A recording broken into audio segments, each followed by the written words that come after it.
berjalan dalam firman-Mu, hatiku siap.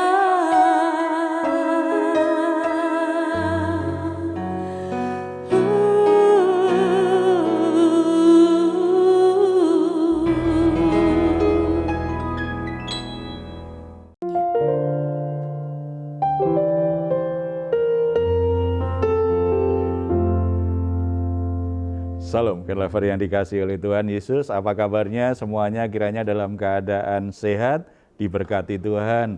Dan alangkah indahnya kalau kita bisa berkumpul bersama dengan keluarga menikmati sukacita, apalagi datang di hadirat Tuhan.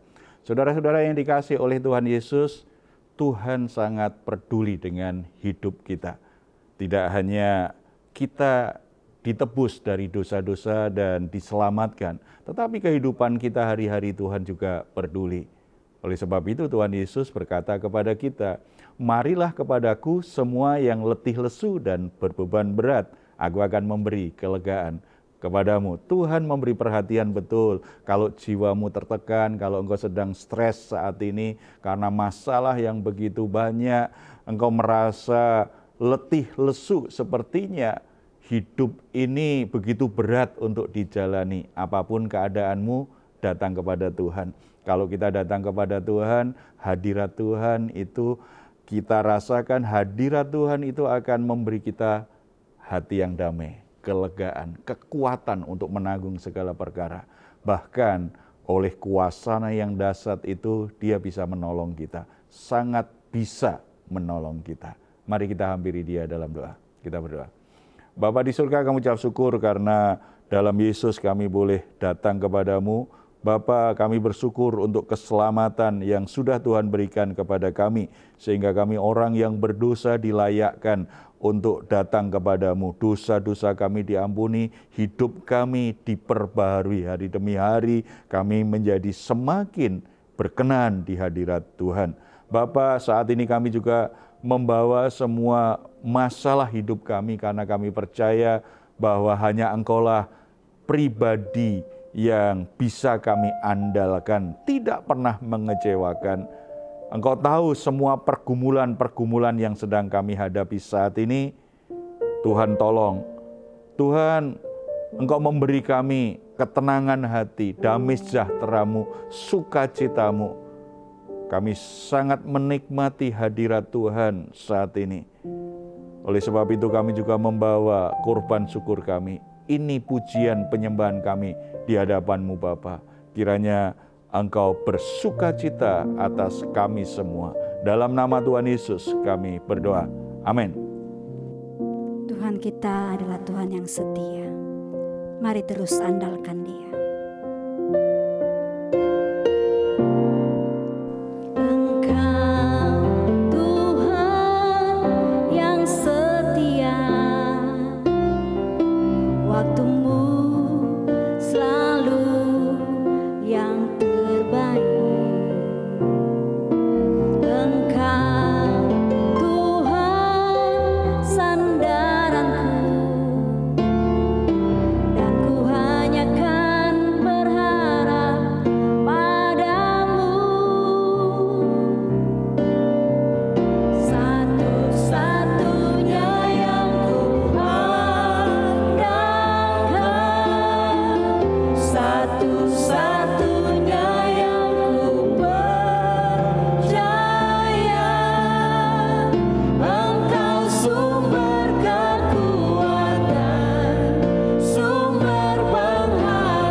Satu-satunya yang ku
ada salah satu permohonan doa dari salah satu God Lovers. Iya. Boleh saya bacakan dulu ya Pak? Ya, silakan.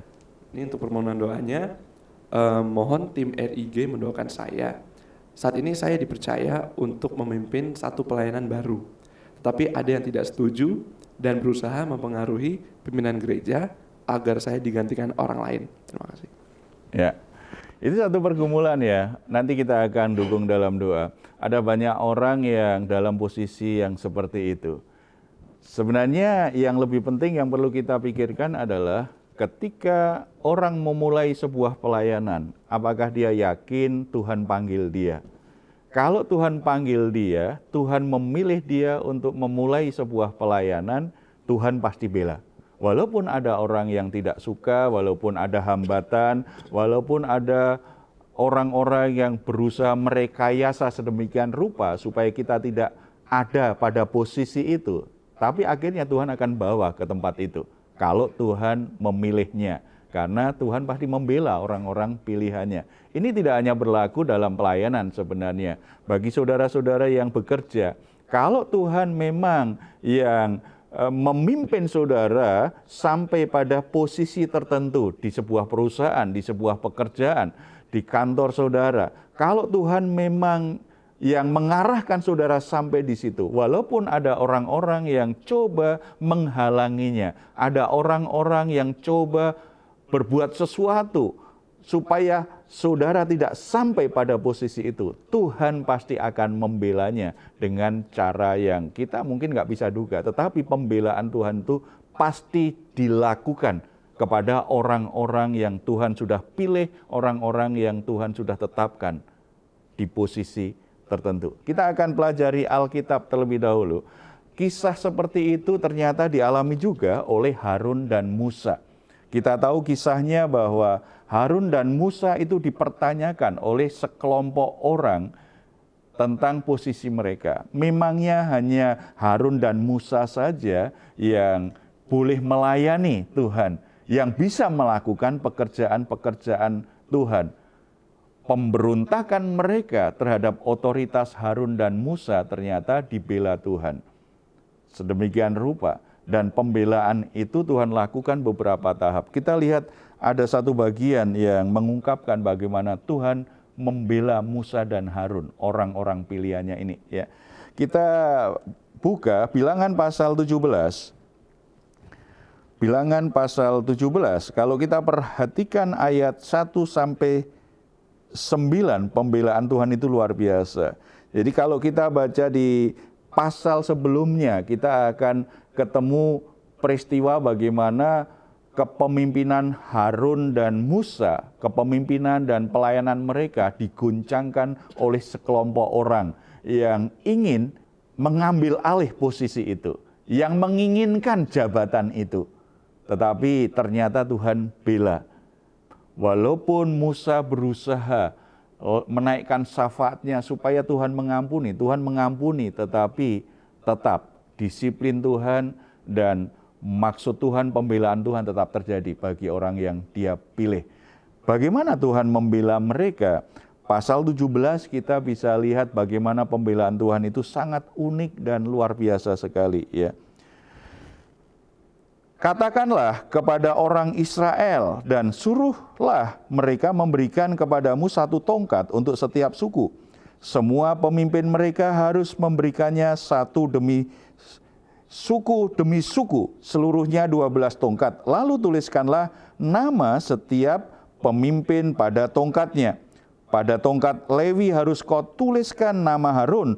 Bagi setiap kepala suku harus ada satu tongkat.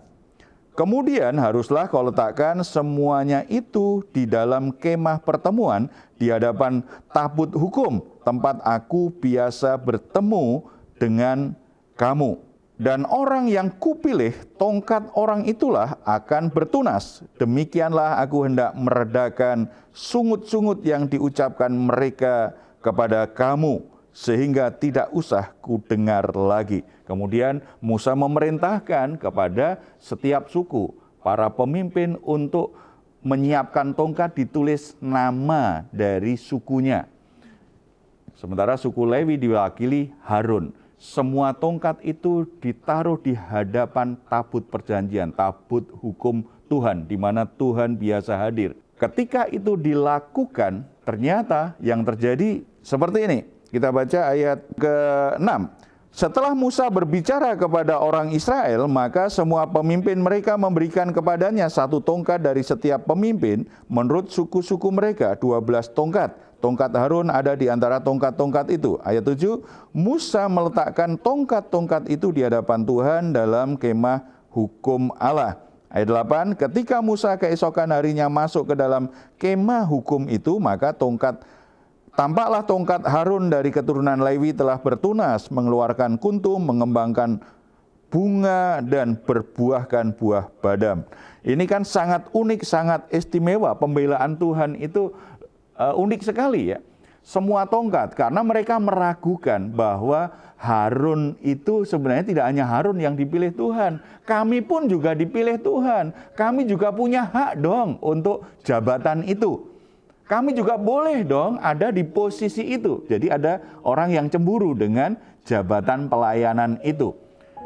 Harun sebagai imam besar, ternyata ada orang-orang yang menginginkan jabatan rohani itu. Menginginkan posisi itu. Pembelaan Tuhan sangat unik kan? Oke, kalau begitu tongkat-tongkatnya kalian tulis, taruh di depan tabut hukum. Setelah itu ternyata hari berikutnya dilihat oleh Musa hanya tongkat Harun yang bertunas. Yang lainnya tidak, hanya sebatang tongkat saja. Itu kayu mati, tetapi tongkatnya Harun itu bisa bertunas, bahkan keluarkan bunga, keluarkan buah. Ini luar biasa sekali. Saudara-saudara, inilah pembelaan Tuhan.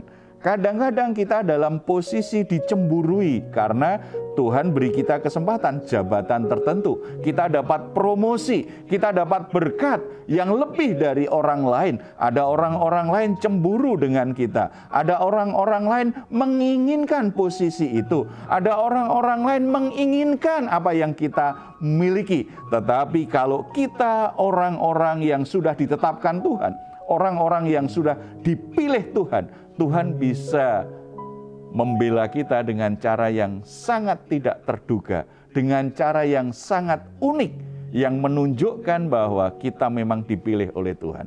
Tuhan kan sudah berkata tadi, nanti kalau ada salah satu tongkat ini bertunas, dialah yang aku pilih. Berarti Tuhan menegaskan, aku memilih Harun bukan kalian. Aku memilih Harun bukan kalian yang menginginkan, yang cemburu, yang merasa layak ini. Tidak, yang aku pilih adalah Harun. Allah yang punya kedaulatan sudah menetapkan Harun yang jadi imam besar. Makanya dia membela. Bukan karena Harun itu sempurna, tidak. Karena dia orang yang dipilih oleh Tuhan. Jadi saudara-saudara, kalau Tuhan memilih engkau, baik di jabatan rohani, di pelayanan rohani, maupun di dunia kerja, Tuhan sudah pilih engkau di posisi tertentu. Tidak perlu khawatir, tidak perlu cemas, tidak perlu terlalu sibuk membela diri kalau ada orang yang cemburu. Ada orang-orang yang merekayasa berbuat jahat untuk mengancam posisimu itu. Datang saja kepada Tuhan, mohon pembelaan Tuhan. Tuhan akan bekerja dengan caranya yang ajaib, yang unik untuk melindungi kita tetap ada di posisi itu. Karena Tuhan yang memilih kita ada di posisi itu. Jadi tidak usah khawatir. Kalau toh ternyata posisi itu kok kelihatannya bisa diguncang dan kita agak tergeser, tenang saja. Tuhan punya maksud. Kalau ternyata kita tergeser dari posisi itu. Bisa saja kita diberi Tuhan kesempatan lebih baik, atau bisa jadi kita diberi kesempatan waktu jeda. Sebab bisa saja waktu itu dengan sementara waktu, akhirnya kita ada dalam posisi itu juga. Setelah lewat berbagai masalah yang terjadi, Tuhan bisa bekerja dengan cara yang unik. Intinya Tuhan akan membelamu kalau engkau yakin itu posisi yang memang Tuhan tetapkan dalam hidupmu. Tidak usah khawatir, tidak usah cemas tentang hal itu. Lalu kita lihat setelah tongkat itu bertunas, apalagi yang Tuhan lakukan untuk membela orang pilihannya ini? Kita baca ayat 9 sampai 13. Kemudian Musa membawa semua tongkat itu keluar dari hadapan Tuhan kepada seluruh orang Israel, karena melihatnya lalu mengambil tongkatnya masing-masing. Tuhan berfirman kepada Musa, kembalikanlah tongkat Harun ke hadapan tabut hukum untuk disimpan menjadi tanda bagi orang-orang durhaka, sehingga engkau mengakhiri sungut-sungut mereka dan tidak kudengar lagi, supaya mereka jangan mati. Dan Musa berbuat demikian seperti yang diperintahkan Tuhan kepadanya, demikianlah diperbuatnya. Tetapi orang Israel berkata kepada Musa, sesungguhnya kami akan mati, kami akan binasa, kami semuanya akan binasa. Siapapun yang mendekatkan ke kemah suci Tuhan, niscayalah ia akan mati. Haruskah kami habis binasa? Saudara-saudara, pembelaan Tuhan kan sangat unik. Pertama, sesuatu yang sederhana, tapi Tuhan kerjakan dengan cara yang unik menjadi luar biasa. Karena tongkat kayu yang mati ternyata bisa bertunas, bisa berbunga, bahkan menghasilkan buah. Berarti bicara Tuhan itu bisa membela kita dengan cara yang tidak terbatas. Tidak selalu dengan cara yang spektakuler, sesuatu yang sederhana yang kita miliki, tetapi Tuhan akan ubah itu menjadi sangat istimewa sekali. Setelah itu Tuhan inginkan taruh itu kembali di tabut hukum. Sebagai tanda, maksudnya sebagai tanda pengingat, sebagai tanda peringatan bahwa akulah yang sudah memilih Harun dan aku akan membela orang yang aku pilih ini. Kalian tidak boleh cemburu dengan pilihanku. Kalian tidak boleh bertindak semena-mena dengan orang yang sudah aku tetapkan. Aku punya bagian tersendiri untuk kalian, tetapi bagian ini aku serahkan kepada Harun. Saudara-saudara, prestasi kita, jabatan kita, kekayaan kita, segala sesuatu yang kita miliki, rumah kita, atau semua harta yang kita miliki, harusnya itu sebagai tanda pengingat bahwa ini anugerah Tuhan. Tuhan yang menetapkan aku untuk memilikinya. Tetapi ini ada tanggung jawab untuk dikelola dengan baik. Termasuk ketika saudara menikah, pernikahan. Kalau saudara punya rumah bersama dengan pasanganmu, Tuhan berkati dengan anak. Ketika saudara pulang masuk rumah, ingat ini sebagai tanda betapa luar biasanya Tuhan mengasihimu. Tuhan memberimu pasangan hidup, Tuhan memberimu keturunan untuk tinggal di rumah itu. Ingat, itu sebagai tanda pengingat. Bagi Harun tanda pengingatnya tongkat yang bertunas. Bagi kita, setiap kita pasti ada tanda pengingat. Selalu ingat apa yang Tuhan sudah kerjakan dalam hidupmu. Ketika kita tidak menjadikan hal-hal yang ajaib, hal-hal yang unik, hal-hal yang istimewa, hal-hal yang sederhana Tuhan jadikan sangat istimewa. Kita tidak mengingat itu sebagai karya Tuhan, sebagai pembelaan Tuhan, sebagai pertolongan Tuhan, maka kita akan mudah lupa. Ada cara yang unik, saya pernah lihat sebuah film lama begitu ya. Orang yang awal-awal merantau di Jakarta, dia hanya jualan baju-baju perempuan. Dikejar-kejar Satpol PP. Dia jualan di pinggir jalan, selalu dikejar-kejar, hidupnya susah. Tinggal kontrakan di rumah petak yang sempit gitu ya. Itu dia lakukan, tetapi ada perubahan nasib, kemudian dia bisa punya perusahaan. Ternyata benda-benda di masa lalu dia simpan di ruangan kantornya. Baju yang dia biasa pakai, dia simpan. Lalu anak buahnya tanya, "Pak, itu kan baju jelek sekali, sudah lusuh sekali.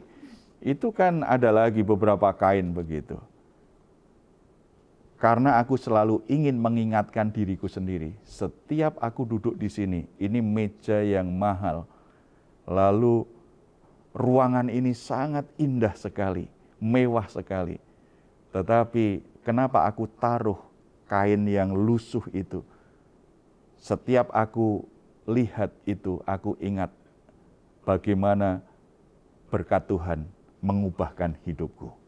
Sesuatu yang sangat bagus. Kadang-kadang kan kita diberkati Tuhan, dibawa Tuhan naik. Setelah itu kita lupa diri sepertinya. Semuanya karena aku pinter, karena aku rajin, karena aku kerja keras, karena memang aku pantas untuk mendapatkannya. Kita lupa itu karena anugerah Tuhan.